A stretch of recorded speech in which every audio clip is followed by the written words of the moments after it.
Hi, everyone, and welcome to another edition of the Paydirt podcast. I'm Tom Hannafin, and I promise my co-host Matt McGloin will be returning soon to the airwaves. He and his wife celebrated the arrival of their second child a number of weeks ago, so he's enjoying some much-needed paternity leave at the moment. And with that, I have another guest on the show this week to break down some of the current events going on with the Penn State football program. My longtime friend, my former classmate at Penn State, and now the film analyst expert at Blue White Illustrated at On3. You may have seen his work. He is fantastic, in my opinion, in terms of breaking down film, and he has all the news and insight regarding the Penn State football program. And there's a fair amount to get to. Obviously, Penn State wrapping up the National Signing Day, a lot of news for the class of 2022, plus the class of 2023 and beyond. I'm talking about offensive linemen. T. Frank is going to love that. Speaking of offensive linemen, a big transfer coming in from Cornell, Hunter Nourzad. What does that mean for the Penn State offensive line in 2022? And then flipping over to the defensive side, a big signing on the coaching staff, three new analysts, one of which on the defensive side of the ball is the greatest linebacker in terms of tackling in the history of Penn State football, Dan Connor. What does T. Frank think about that signing to the coaching staff? And then speaking of the coaches, James Franklin was relatively outspoken this past week in regards to the issues Penn State is facing in terms of ramping up for name, image, and likeness purposes. Very curious to see what T. Frank believes to be at the root of this and what the problem is for Penn State with these new rules coming into place. So there's a lot for us to get to here. Thank you for liking, commenting, subscribing, and turning on notifications. BetOnline remains the number one spot for all the best sports wagering action, especially with the big game this weekend on the gridiron. With a new updated desktop and mobile website, sign up today and receive your 50% welcome bonus on your first deposit. Just use our promo code BELIEVE, BLEAV, to get started. From football, basketball, hockey, boxing, and UFC, right to your favorite Vegas casino games. Don't wait to take advantage of all the amazing offers available now. BetOnline is the fastest and easiest way to wager all your favorite sports. The Paydirt podcast is presented by BetOnline, where the game starts. And of course, Funk Brewing is the official craft beer partner of the Paydirt podcast. Of course, I encourage you to check out the Citrus IPA and the Silent Disco IPA. However, I've got some very exciting news. For the month of February, Funk has the double Citrus IPA coming out. It's a big fan favorite. Beer Advocate gave it a score of 93 out of 100. That's very good, in case you didn't know. It only arrives once a year, just in time for March and all the good things that happen in March. March Madness. If you're a fan, the road to WrestleMania. Hey, I'm going to say Impact Wrestling Sacrifice event is in March. Stuff like that. This will be available in Funk's tap rooms in Emmaus, Elizabethtown, and York as of Wednesday, February 16th, 1 week from this airing. And it will be making its way to your favorite retailers shortly after. You can find Funk Brewing at your favorite beer distributor and grocery store. Trust me, their fresh, funky flavors will satisfy your craft beer-loving taste buds. For more information, visit funkbrewing.com to learn where and how you can get their fantastic products. Must be 21 years or older to purchase. Please drink responsibly. All right, and joining me now from Blue White Illustrated as a part of the On3 network, my longtime friend, my former classmate, Thomas Frank Carr, T. Frank, film extraordinaire, expert analyst on all things Penn State football. I think we should walk down memory lane a little bit to get started, just because I always like to, explain to our guests why Matt McGloin isn't here and why you're sitting where you're sitting. Matt is still on paternity leave, so I appreciate you jumping in. But congratulations to him. I didn't know. Yes. He had baby number 2. So great. Literally the day we were going to record, I think it was like January 18th. I was like, hey, we're doing an interview or something like that. And he was like, I'm having the baby a week sooner than I expected. So we're hoping to get him back at some point. But it's like, hey, enjoy your paternity leave as much as you can. Yeah. But listen, so this is really cool for me because you've had me on Blue White Illustrated a number of times to do post-game shows for Penn State football games. But we go way back to anybody that knows Penn State academics intimately in the college communications, broadcast journalism. There's a thing called comm radio, and that's where you and I got to know each other. So I have some very fond memories of that time. What about you?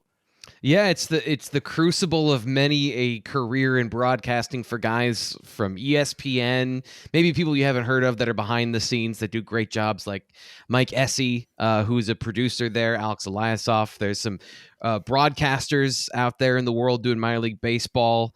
Justin Rock, who's awesome. Our good friend Tom Ferguson, who works for Lackawanna Community College. So that's Love been Fergie. an awesome resource. He's a great guy. It was an awesome community, and I always think fondly about comm radio. Although I got to tell you, Tom, I still live in State College. You know, they moved comm radio in campus now. So you don't have Really? to take a 40-minute bus ride to go get to the studio. Oh, see, I've been back for games, but I haven't like been back on campus. Mike Yeah. Corman and I talk every once in a while. He's like, "Oh, you got to come back to campus," so I have to arrange something like that. But I'd love to see it. I imagine it's beautiful, right? Yeah, it's in the communication building, so it's all right in the middle of campus. Would have been great. Would have had like so the offshoot of it was though that I had a car as a sophomore, so that was great. I convinced my mom to get me a car, but it was kind of a pain when you had to take a 80-minute round trip to go do anything out there. But the benefit was like you. So it's out at it used to be out at Innovation Park for anyone that knows Yes. Penn State, and it's out off campus. It's basically on the interstate. So Mhm. you're out there, and we spent a lot of time out there talking about football, talking about life, hanging out, having a good time, and you really start to get into like good friendships at comm radio. So yeah, it's awesome that we get to do this together professionally, which was what we wanted to do the whole time. So it's great. Right. Guys like Tommy DeVito come to mind, Ryan Mhm. Staloff come to mind. Staloff's doing great stuff at ESPN. So it's just, I don't know. There's so many guys that we've gotten to work with, men and women for that matter, that have gone on to some really cool things. And it's just nice to stay connected because it is a community of people that like back each other up. Tyler Feldman, the bane of my existence, he's doing great stuff down in Austin, Texas. So He's you still and wearing I, brightly colored pants. That's the one thing I teased loves him that. because he was wearing like salmon pants before. It was cool, and now I have a pair of salmon pants, and it's like, hey, good for wedding season and good for the summer. That'll be perfect. But nowadays, and for a little while now, you've been working for Blue White Illustrated, which recently became a part of On3. They do a fantastic job in terms of all the recruiting information. Predominantly, that is what On3 is known for, when especially in the world of college football specifically. But I've been following Blue White Illustrated since I was a student because that's where all the news and updates were for anything Penn State football. So what's your experience been like? Oh, it's been a whirlwind, basically. So, just a brief, very brief background is I worked locally in radio here in State College for about 8 years. And then in the middle of the pandemic, I always knew I wanted to do something like this. I always knew I wanted to do something bigger, something broader, something that had the potential to grow and to be something that I could have a part of and be a part of it. And I had been working for Blue White Illustrated part-time for a couple of years, and I just decided I was going to go make my own opportunity. So I left my job without a new job to go to. And then I started my own YouTube channel. And then by the middle of the summer, I was picked up by Blue White Illustrated doing that show for them, which is now the BWI Daily Edition, which I do Monday through Friday on YouTube here, and wherever you get your podcasts, of course. So I kind of bet on myself to go find something. And luckily, you work hard, you build relationships. The guys over there, Ryan Snyder and Nate Bauer, who've been the guys you've been following for 10 years now. They're awesome people, on top of the fact that they're awesome journalists and they're awesome insiders and in recruiting information. And then all of this stuff with On3 was in the background. So it was this big, long tryout for me, essentially. And now we're one of the largest, fastest growing YouTube channels for Penn State football. We have the most expansive coverage. We do live post-game shows, you and I, during the football season. We have a live show on Mondays at noon where we talk and we have a good time with the audience. Then, of course, the daily edition. And that's just the YouTube side. We also have the podcasts, and Blue White Illustrated has 5 journalists. Nobody has the amount of people working for them at the level of excellence that we do at Blue White Illustrated, covering everything from wrestling with Greg Pickle all the way into football and the film analysis that I do. So we got you covered every single angle you could have when it comes to Penn State football. And it has been one of the most fulfilling years of my life, knowing like I had to go out and do it and go get it. And I did. And like I'm still like right now just talking about it, getting chills about You like earned it. You earned what it, man. happened. But it's been great, and we're just getting started. You know, we're picked up by On3 officially November 1st. We're not even through our first year, and the site is growing exponentially because we're offering all kinds of great deals. So if you want to join, if any of that stuff sounds awesome to you, and we're talking about some of the things that we do over at the site today, you can join for just $1. You go to bluewhiteillustrated.com. $1. $1. And I was trying to do the math about how, so it's $1, not just for like a month or for a year of content. You get $1 for 12 months of content. We put out like 12 articles a day. So if you go, it's into fictional math how much it costs you per day for Blue White Illustrated. I asked Google to do the math for me the other day, and it just kind of shrugged at me like, I don't know. Google didn't really know how to do the math offhand. So it's a great deal, and you get all kinds of insider information, my film evaluations and the breakdowns. Apparently, that is per article what you're paying. Pennies. Is fabulous. Yeah. So it's an awesome deal, and I'm super appreciative that I get to be part of the start of something to help grow something. And if you want to be a part of it too, we're doing big things at On3. And that's not even talking, we haven't even gotten into the database. I know I've been kind of filibustering here, but the most exciting thing is that On3 and Shannon Terry and the parent company for Blue White Illustrated is building the best database for college football that you've ever seen. Taking these guys from high school, having historical data to compare them to when it comes to measurables and recruiting visits and a recruiting prediction machine to give better, more accurate insights into the recruiting process. We're going to be building out these things even to the coaching level and the high school level. Where's the best talent coming from? Is Penn State so successful at DeMatha Catholic, for example?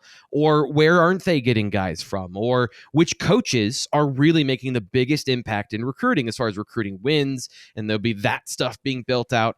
And then, of course, name, image, and likeness is a huge part of it as well, where we're building in an algorithm to factor in social media and all these things that factor into the value of NIL and giving players specifically control and agency to know their value and then go out and get that when they can in the market. So it is the most comprehensive college database you've ever come across. It's not just crystal balls. It's not just looks like, heights and weights. It's everything.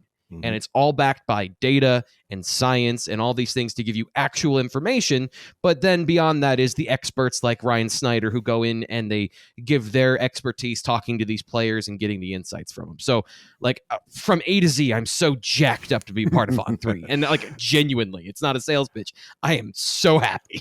Well, no, I know. And listen, you earn your spot and you do fantastic work in terms of film breakdown. I've never seen someone love to talk about like offensive linemen as much as you do, like, and just the little nitty gritty aspects of the game.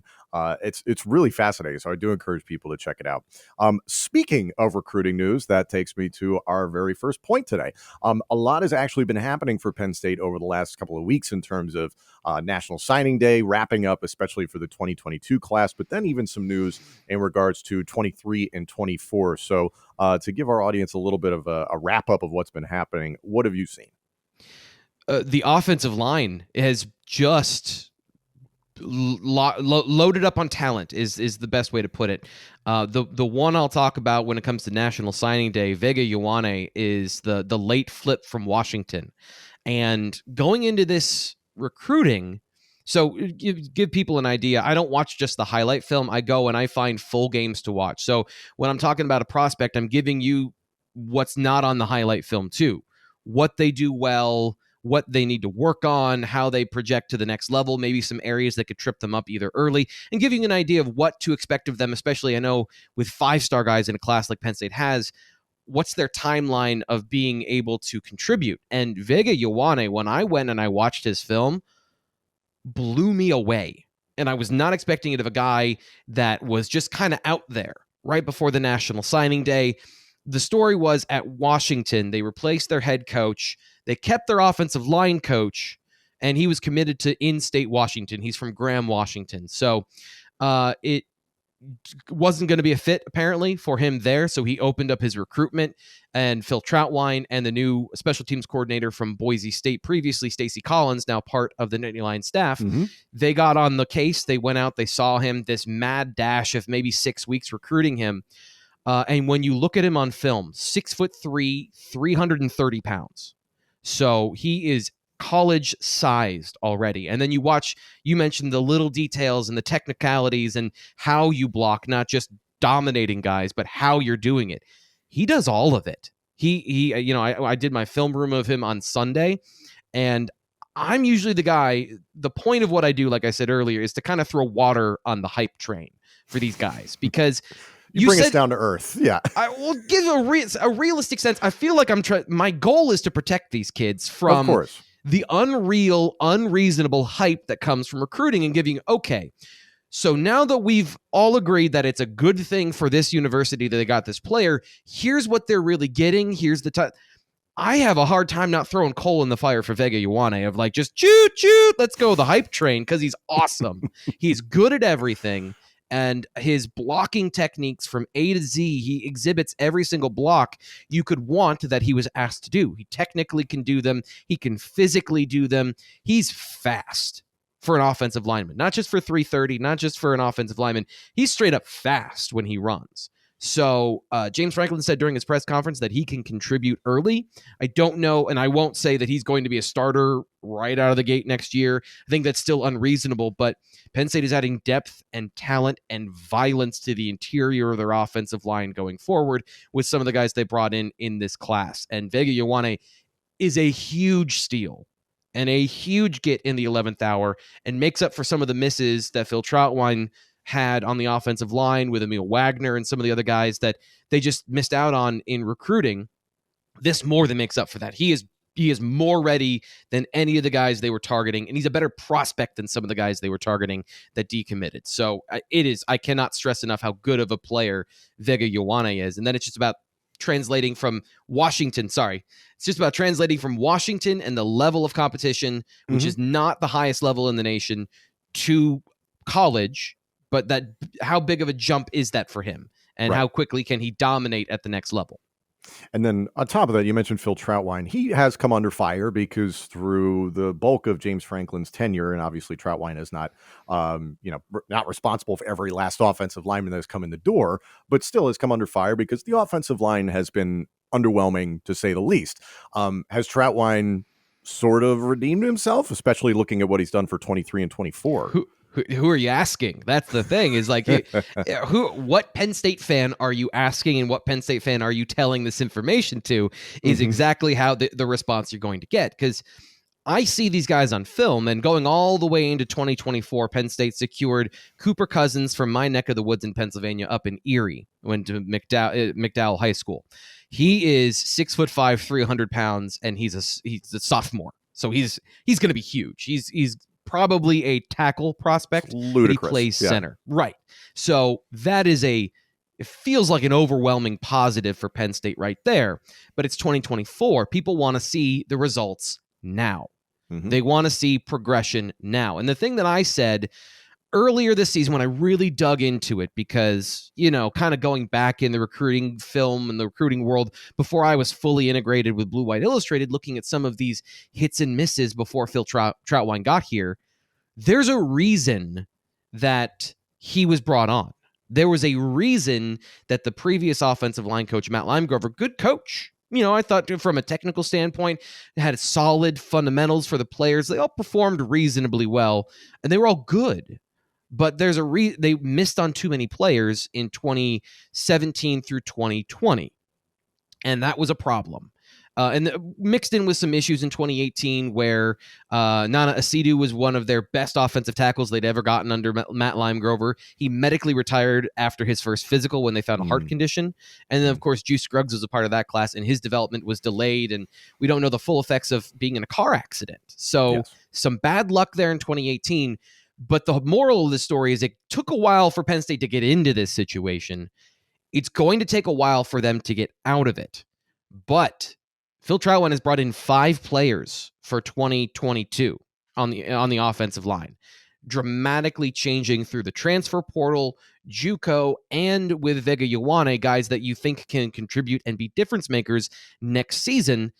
Not to mention Landon Tangwall, who is already on the roster and is already projecting to be a very good starter next season. So I think that you love Tangwall. I love Landon Tangwall. His film was some of the best I've watched, and to what I said in T. Frank's film room about Vega Ioane is like the technical aspect. He's the only comparable guy I've seen is Landon Tangwall. So if you're getting two of those guys on the offensive line, and if it's accelerated at all so that Ioane can be a part of it this year, you only need two or three really good offensive linemen and then a bunch of guys that play well together to make a difference.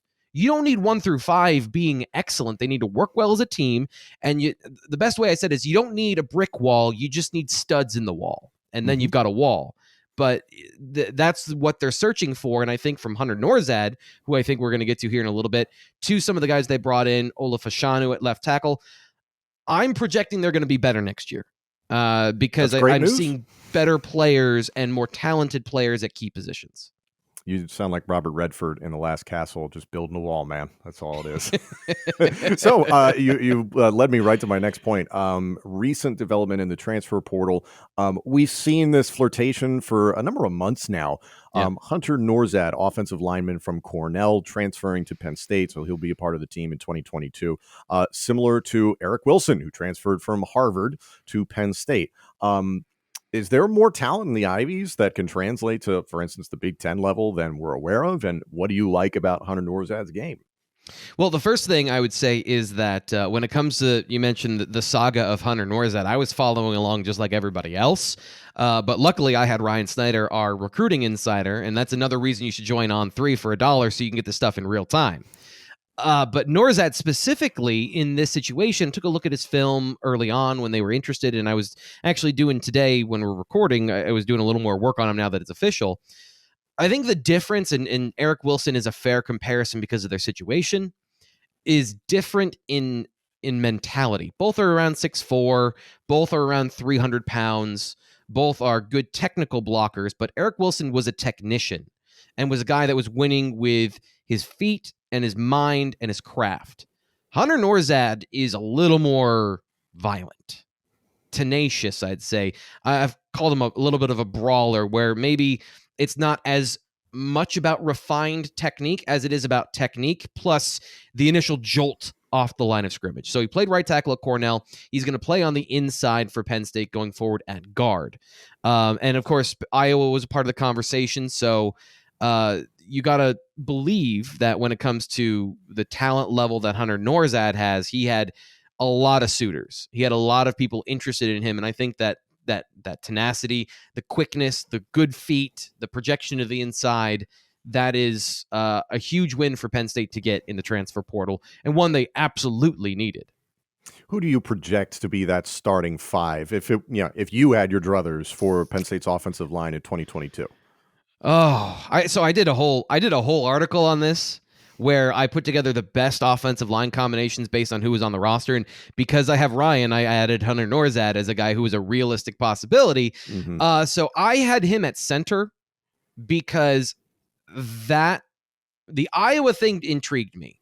And watching his film, the aggression that he showed as a run blocker reminded me of the Arkansas center who just threw his body into people. Yes. Was a good blocker, but just reckless abandon. People. Yeah. Yeah. So there was a little bit of that, and that probably was kind of influencing my decision of putting him at center. He's going to be a guard for Penn State. So it's hard to say right now. I would say that Landon Tangwall is one of the guards. Okay. Ola Fashanu is clearly the left tackle, and Juice Scruggs is going to be the center. So those three are figured out. So then the logical conclusion would be that Caden Wallace gets a chance to improve at right tackle, gets a chance to play a little better, get a little more work at the position, and then it becomes that left guard position of who's battling for that. Nourzad, J.B. Nelson, the transfer from Lackawanna Community College, raw prospect, but tons of potential. Long arms, violent, tenacious, strong. spent a whole year reworking his body, so he's around 300 pounds, probably about 305, 310 is what I project him at next season once he's through the weightlifting program. And then a guy that everyone says don't forget about, Saleem Wormley, was the other guy who reportedly won the starting position last season in camp before going down with the season. Very high on Wormley. I remember hearing a couple of your podcasts where you're like, we're not factoring in the fact that this offensive line in 2021 was supposed to have Wormley, and then that just dropped off the face of the earth, obviously. So that's a very interesting mix there at left guard. Yeah, but so now I've come all the way back around with all these guys, plus, throw in a true freshman, and anything to me, and I'll just say this again, as much as I've been, throwing coal into the fire, the hype train, anything you get from a true freshman on the offensive line is a bonus in all of these things, especially in the first month of the season. With this factored now, I don't think you are betting on Saleem Wormley coming back. You're not factoring in that as a must-have, because as much as we say don't forget about him, he also was injured during training camp. So what's his timeline of his injury return? Kind of the same way as PJ Mustafer. He's got obviously an advantage of not being 2.5 months later, but it is a part of the factor of what's his rehab been like this offseason? What's the nature of his injury? We never know those things.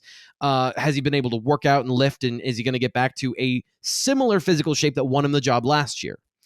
But you don't have to rely on that now. That's what Hunter Nourzad brings to you. That's what having JB Nelson and whether his technique develops this season under Phil Troutwein. That's the other half of this, is you get the talent in the door. Now you got guys that I think are really good football players from a talent perspective. Has their technique developed? How do they work together? All those things now factor. All right, now before we go any further, what's more important than peace of mind?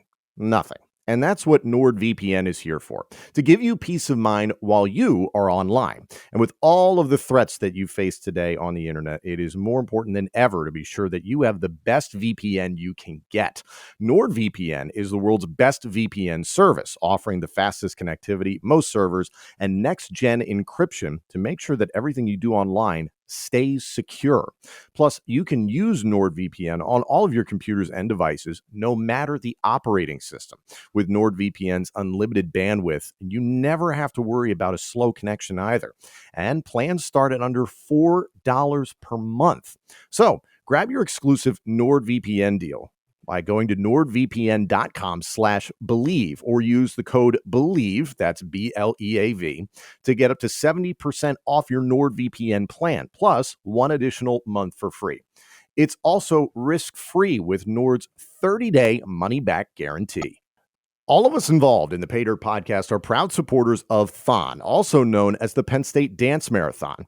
Thon is a year-long effort dedicated to raising funds and awareness for its sole beneficiary, 4 Diamonds at Penn State Health Children's Hospital. Thon is the largest student-run philanthropy in the world, committed to enhancing the lives of children and families impacted by childhood cancer. 4 Diamonds picks up where insurance leaves off to relieve financial stress and provide emotional support so that no family ever has to see a medical bill.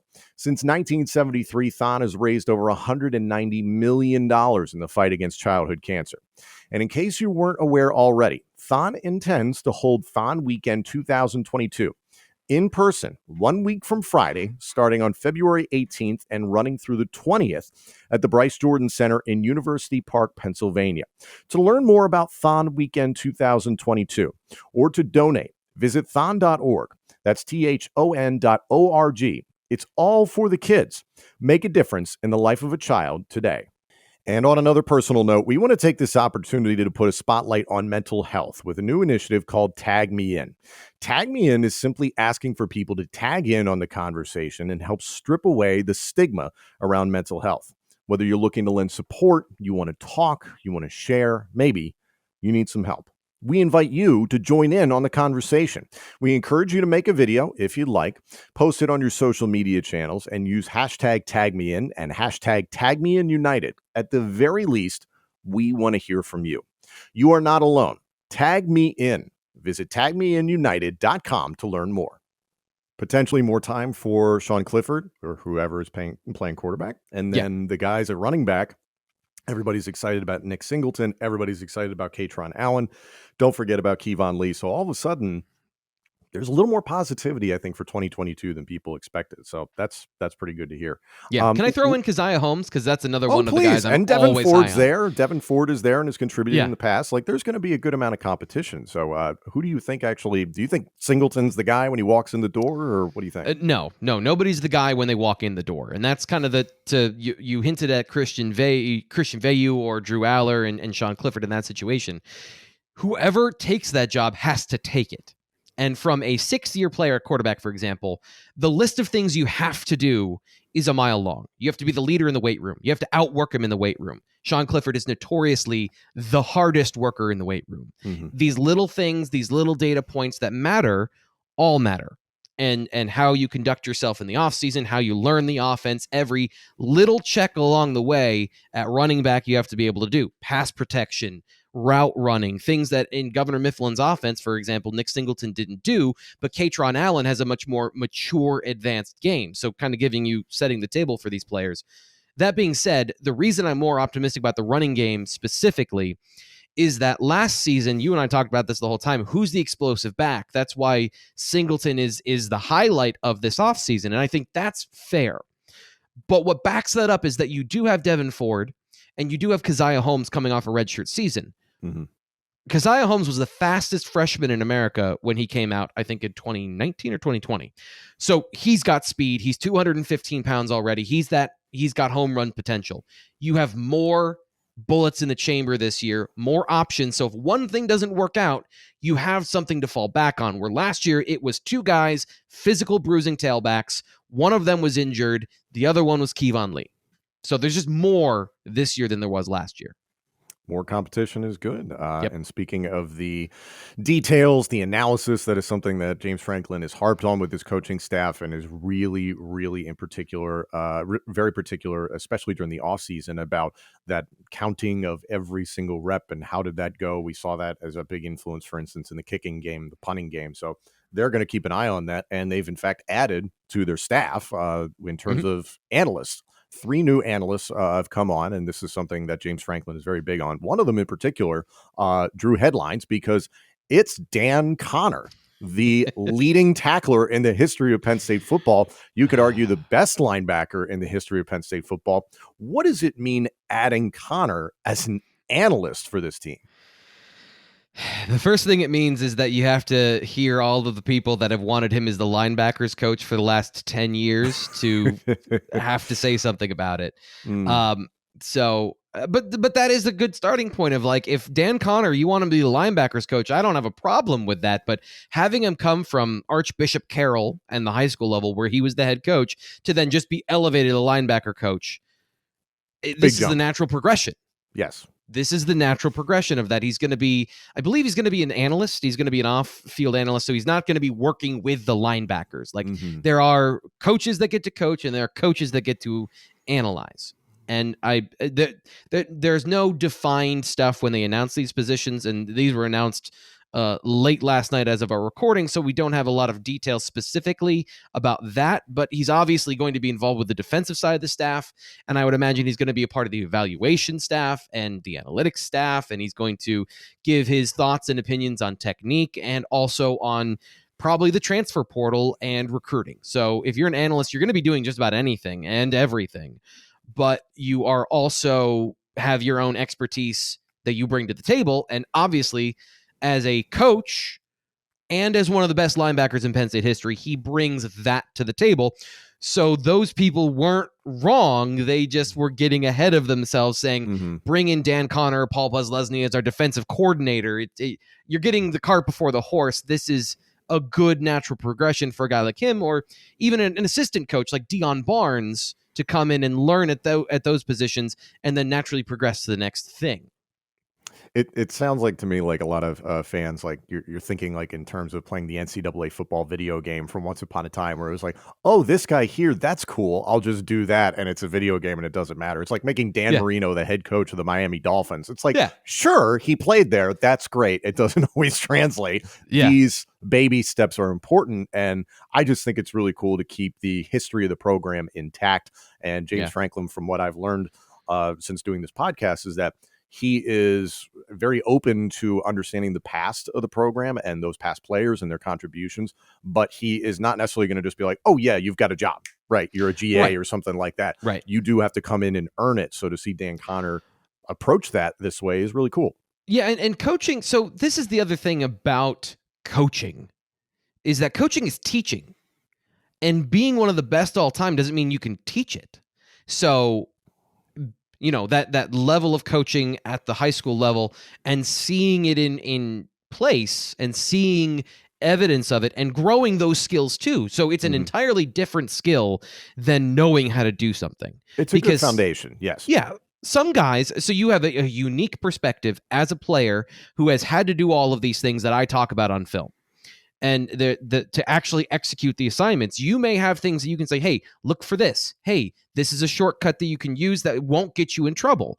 Those are things that are invaluable as a former player to teach to players. But if you don't know how to teach those things, instead of like, I just did it this way, do it this way, and somebody physically can't do it that way, that's where you get those former NFL greats and Hall of Famers that are terrible coaches because they're just different. So having all of those things in place and really building that skill is invaluable. And that's what allows you to pass that knowledge down. And often, guys, yeah, he played linebacker, but sometimes the job opportunity might come up and be like, can you coach tight ends? Yep. And sometimes you need to say yes to that job so that you can see the, career progression accordingly. So if you don't learn everything, you might not get the opportunities as a coach that you would hope for if you're aiming to be a coordinator or a head coach someday. You really have to learn everything. So yeah, I'm excited to see what Dan Connor does as part of the program, part of James Franklin's staff. I do want to end our chat today, and I appreciate you coming on as always. Oh, are we almost done? We're close. Well, unless there's any other headlines that you can think of, because it's just been quiet. It's been a quiet off season altogether.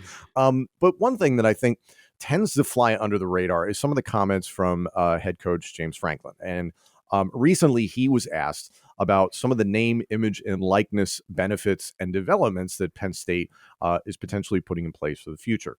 And he, in short, sounded frustrated. When he does these appearances in front of the media, he can be very subdued and not necessarily give a ton of information because he's keeping his cards close to his chest. So I understand that, but you can also read between the lines a little bit in that he was expressing, for years, we're not competing every single day. And then it was like, well, what does that mean? And then we saw his contract extension, what I've called it a stimulus package for the football program. You and I talked about it before we got started, is that part of that was money for analysts like Dan Connor and the two others that they brought in. James Franklin seems, he probably won't say it publicly, but very frustrated with the university because schools like Ohio State are getting close to $7 million already for their football team in regards to NIL deals for the entirety of the team. Meanwhile, Penn State flatly seems to be behind. What are you seeing and hearing from your sources in terms of like, hey, what's actually going on in terms of the NIL stuff? So I'll take it I'll step back a little bit and go from NIL to the whole thing, because with Penn State, you got to go baby steps. And first off, go back even further. The reason I'm like, oh, we almost done is because this has been so much fun that I didn't realize we were almost, to the end of the things we're going to talk about. So like, good. Part of it, my monologuing has taken up most of the show, but it's just, it's good information. It's good information. So if you look back, if you take a step back and you look at the contract extension and the commitment to the university, the stimulus package, as you called it, then you look at Fanatics, the announcement, the teaser of Penn State selling jerseys and the NIL deal that you're going to get a percentage of that going to the players if they opt in to selling jerseys with their names on the back this upcoming season for off the field. Once again, got to point out the names are not going to be on the back of the jerseys on the field. That's not changing. Just the ones you can buy are going to have the names on the back of the jersey. So that's a step. Hiring these offensive analysts and defensive analysts off the field, expanding the staff, is another huge part to compete, because we talked about Hunter Nourzad in the transfer portal, and I keep getting asked, why is Penn State getting beat to X, Y, and Z in the transfer portal? And it's like, well, there's a couple of different things, but one of them, in some of James Franklin's comments that you mentioned from National Signing Day, was that some teams out there have a full staff just for the portal. Like in the NFL, where you have your pro scouting department and you have your college scouting department. Some places just have their high school recruiting department and the guys behind the scenes and the coaches, and then either a coach or an analyst or somebody dedicated to the transfer portal that is scouting these guys, building evaluations, giving them to the staff, getting information, watching film, having an ear to the ground to know who might be heading to the portal. Because let's say a running back who was oft injured but has talents puts his name to the transfer portal, and then a day later is going to, let's say, LSU. Mm-hmm. You know, if Penn State is playing by the rules, they're not getting guys like that, even though the fictitious real example I gave was somebody leaving Penn State. Situations like that where Penn State's looking for, let's say, a linebacker. They're looking for a linebacker in the portal. If somebody's already secured that guy and then he puts his name in the portal, what are they supposed to do if they're playing by the rules? So any advantage they can get in that area of having as much anticipation as possible while still going through their process of evaluating players and making sure they're bringing in the right people, that's a boost to the organization. And then some of the other stuff behind the scenes with the facilities we've talked about. These are all things that are finally happening at Penn State. So the engine is starting to turn on. But to your point, some of the race cars are halfway around the track. Yeah, we don't even know if Penn State's in a race car or if they're in a pickup truck. Well, look what Texas A&M just did, getting 7 5-stars at least. Oh, but that had nothing to do with NFL. Nothing to do with NIL. Nothing to do with the ridiculous boosters that happen to be behind Texas A&M. And Jimbo Fisher can say whatever he wants. But like you talk about, are we playing by the rules? It's apparent no one really is. We're living in the Wild West right now because there is no real regulation yet for this stuff. Yeah. So another thing that we've talked about on the Daily Edition with senior editor Nate Bauer is just pointing out that, like, rules are just things we agree to, and we can change the rules. So they're guidelines. They're more like guidelines. So what are those guidelines? Who makes up the guidelines? The state of Pennsylvania has an influence on this. The university has an influence on this. Going back to our conversation about comm radio, Tom, when you graduated school, how many different calls did you get to donate to Penn State University from the Alumni Association? Oh, tons. I get emails probably every single day. Yeah. Right. So is there an infrastructure for Penn State? And another part of this is that a lot of universities are creating what's basically a slush fund, or let's be friendly about it and call it an endowment for football, where fans can pool their money, put it all in a pot, and then that can be distributed to the players for NIL deals in a TBD fashion. Like, here's just money for NIL from Penn State fans, and then we'll figure out how to get it to the football players. But that's where Ohio State announced that. Other schools have announced that. And does Penn State have an infrastructure to be an assist there? Or does some other entity have to make that happen? I don't know, but I know there are people keep mentioning the largest living alumni base in the world. And like, that always makes me think about the call center. And like, there's an infrastructure there. I don't know if it's legally allowed to be tapped into, if Penn State can put a bank of callers in there. I don't know, but why not find out? So these are the things that Penn State has to decide if they want to do. They want to decide how they're going to do it. And then you can throw in car dealerships and national deals for superstars if you get to that point, and all the other stuff. Some of the local NIL deals. But these big levers that teams and universities are moving, we'll have to see if Penn State's going to go in that or if they're going to cling to tradition. The last thing I'll say is that when he mentioned all of these things, the one thing James Franklin ended with is he said, I feel like we're closer to being on the same page than we ever have been. So that's a part of it. And then the fact that the new president of the university has yet to be sworn in. Do you swear in the president? Sure, let's go with that. Yeah. Yeah, they have to put their hand on the Bible and everything, and they solemnly swear to tell the truth and take university like the Supreme Court. Yeah. Yeah, exactly. They have to do that part yet for the new president, as Eric Barron is in his final months of being the president.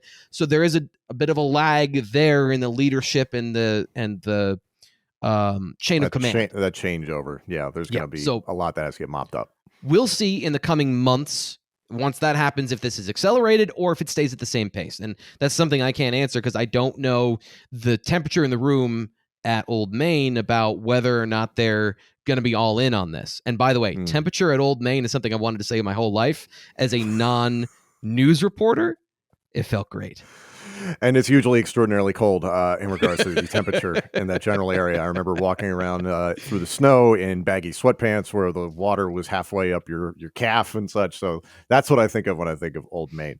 I'm glad you mentioned the Fanatics deal because I wanted to ask if you think I should continue tweeting at Ronan Hannafin and Shane Hannafin to see if they will come to Penn State, because I will be the first person to buy a Ronan and or Shane Hannafin jersey, because my name is Tom Hannafin, spelled differently, but I already know I love these guys. It was Hannafin, right? And you're Hannafan. So you can get it spelled however you want. Hold on a second. I'm still pronounced Hannafin. It's just it's an Ellis Island thing, whatever. There's a bunch of different spellings, but we're all kin. We're all family, and I want them to be part of the Penn State family.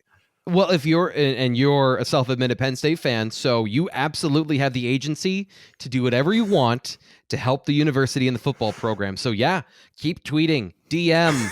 I don't know if you can send them money directly. That's probably not a thing. I'm a little cheap, so I might not do that. Yeah, probably a good idea. Legitimately, Ronan's got some serious prospects in terms of, I've seen Wisconsin, Michigan, Notre Dame, the list goes on and on. Like, he's going to make some noise in college football wherever he lands. So please come to Penn State, Ronan. I would appreciate that. I'll buy your jersey off of Fanatics. And by the way, you mentioned tweeting at them, and this is another thing with On3 and with the future of particularly recruiting and name, image, and likeness and value with the NIL database. When we factor in a lot of things, all social media following is a huge thing.